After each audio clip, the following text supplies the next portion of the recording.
Hello everyone, welcome back to my channel. আজকে চলে এসেছি বড়নগরের কিউট, অ্যাফোর্ডেবল আর এস্থেটিক একটা ক্যাফের সন্ধান নিয়ে, যেটা কিনা নাম ছিল মিলিয়নিয়ার চায়ওয়ালা।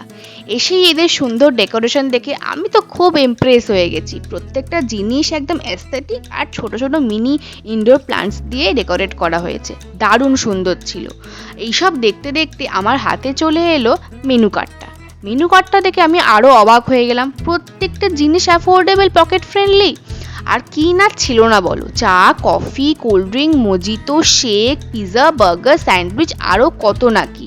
তো আমরাও বেশি দেরি না করে চটপট করে আমাদের অর্ডারটা দিয়ে নিলাম। আর এই যে দেখতে পাচ্ছ, এটা হচ্ছে কাউন্টার। তোমরা যা অর্ডার দেবে সেটা এখান থেকে সে পিক করে নিতে হবে। একদম দেখো ছোট চায়ের টাপরির মতন সাজিয়েছে না? তো দেখতে দেখতে আমাদের অর্ডারটা চলে এলো। আর বলতে পারো এই জায়গাটা না বিকেলবেলা বন্ধু বান্ধবদের সাথে এসে আড্ডা মারা পারফেক্ট একটা ডেস্টিনেশন। তো যাই হোক, আমরা অর্ডার করেছিলাম একটা কোল্ড কফি, একটা হট কফি, আর তার সঙ্গে একটা স্পেশাল এগ চিকেন স্যান্ডউইচ। খাবারের মান দারুণ ছিল, দারুণ বলতে সত্যি দারুণ। এত অ্যাফোর্ডেবল প্রাইস রেঞ্জের মধ্যে কফিগুলো একদম ভালো ছিল। আর এবার আসি স্যান্ডউইচের কথাতে। স্যান্ডউইচের মধ্যে ডিম আর মাংসের পরিমাণটা পারফেক্ট ছিল, একদম ঠাসা।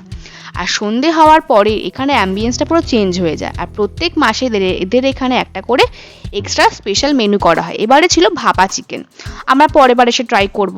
আর এইবার আসি এই দোকানটা কোথায়। সিটির মোড়ে আরবিটি স্কুলে উল্টো দিকের গলিতে ঢুকে এসেই বাঁ দিকে দোকানটা পড়বে, একটা থেকে দোকানটা খোলে। তো তোমরা কবে আসছো আমাকে জানিও কিন্তু।